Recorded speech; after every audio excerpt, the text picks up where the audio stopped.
샬롬. 코로나 바이러스 때문에 많이들 힘들어 하시죠? 주의 가정에 은혜와 평강이 임하기를 주님의 이름으로 축복합니다.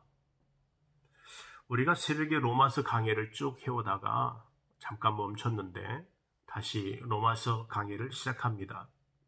로마서 2장 23절로 29절의 말씀으로 진정한 할례가 무엇인가 라는 제목으로 은혜를 나누려고 합니다. 본문에 보면 할례 이야기가 나옵니다.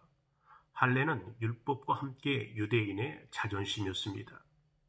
할례는 하나님의 선민이었다고 하는 표시이기 때문에 할례가 없는 이방인을 무시하고 멸시했던 것입니다. 그러나 바울은 25절에서 내가 율법을 행하면 할례가 유익하나 만일 범하면 내 할례는 무할례가 되느니라 라고 말씀합니다.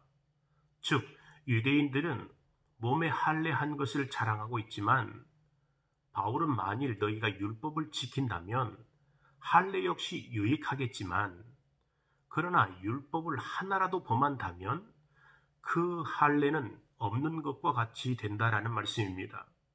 즉 율법을 범하면 할례한 것을 자랑하지 말라라는 내용이죠. 그런 할례는 아무런 의미가 없기 때문입니다. 그러면서 28절로 29절 말씀에 무릇 표면적 유대인이 유대인이 아니요 표면적 육신의 할례가 아니니라. 즉 눈에 보이는 그런 가시적인 그런 할례는 할례가 아니다. 그러면서 29절에 오직 이면적 유대인이 유대인이며 할례는 마음에 할지니 영에 있고 율법 조문에 있지 아니한 것이라. 그 칭찬이 사람에게서가 아니요 다만 하나님에게서니라 라고 말합니다. 여기서 사도 바울은 누가 진정한 유대인인가를 지금 확실하게 규명합니다. 진정한 유대인은 이면적인 유대인이라는 것입니다. 이것으로서 신앙은 민족성 그리고 전통, 역사 이런 것과 하등의 상관이 없는 것으로 드러나게 됩니다. 여기에 대해서 좀 더 자세하게 설명하겠습니다. 할례는 처음에 하나님께서 아브라함에게 주신 언약이었습니다. 하나님은 할례와 함께 자손에 대한 약속을 주셨습니다. 할례는 남자의 생식기의 끝을 자르는 것으로서 이 의미는 뭐냐? 인간의 생산 기능을 부정하는 의미가 있습니다. 즉 다른 말로 바꿔 말한다면 하나님의 약속하신 후손은 인간의 생산 기능을 통해서 주어지는 것이 아니라 오직 하나님의 약속하신 후손은 바로 아버지께서 약속하신 하나님의 약속에 의해서 주어진다는 것을 의미하고 있는 것입니다.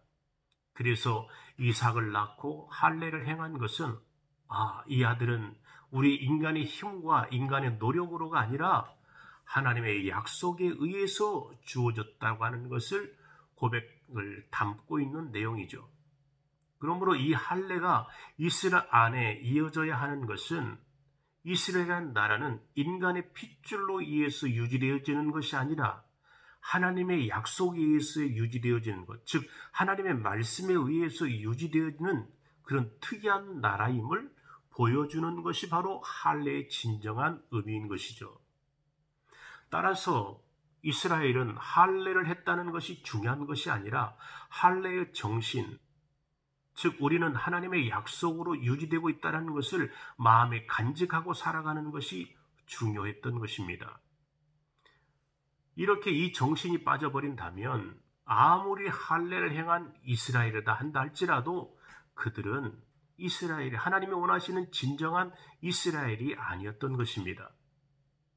그래서 바울은 이면적인 유대인, 즉 마음의 할례의 정신을 담고 사는 자가 진정한 유대인이며 할례는 몸에 하는 것이 아니라 마음에 하는 것이라고 진정한 할례의 임을 증명하고 있는 것입니다.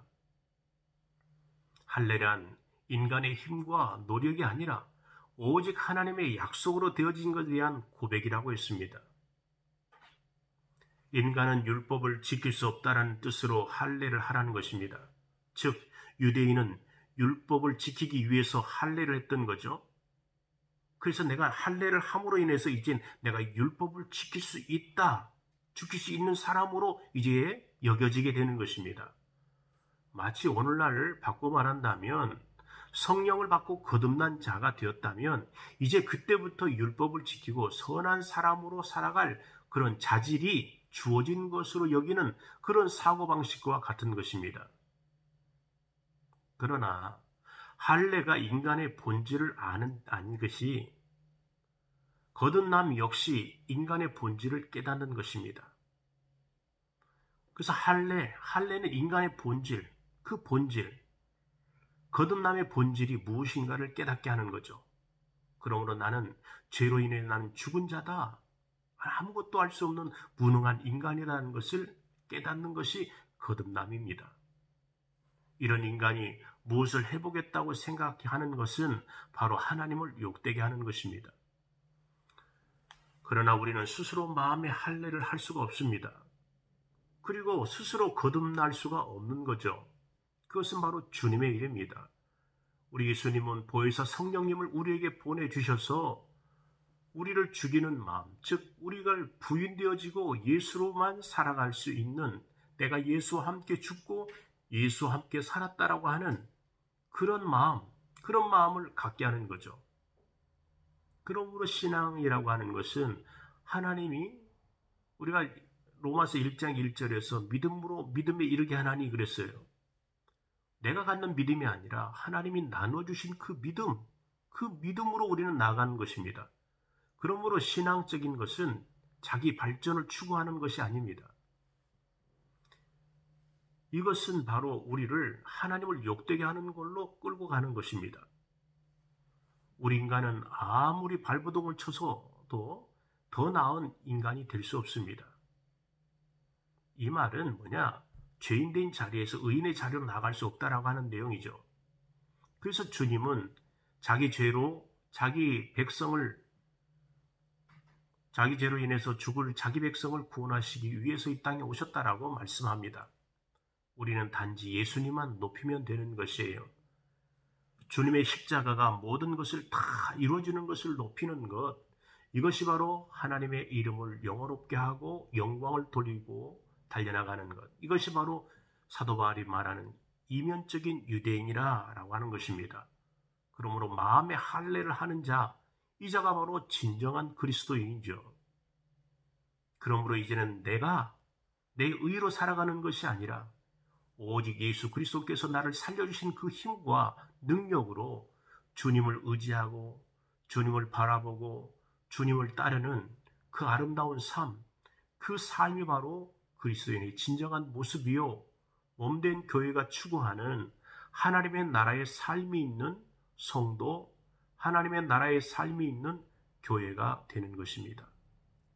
오늘도 마음의 할례를 하며 이면적인 유대인처럼 참된 그리스도인의 빛을 발하고 소금과 역할을 감당할 수 있는 믿음의 성도의 삶이 되어지기를 예수의 이름으로 축복합니다.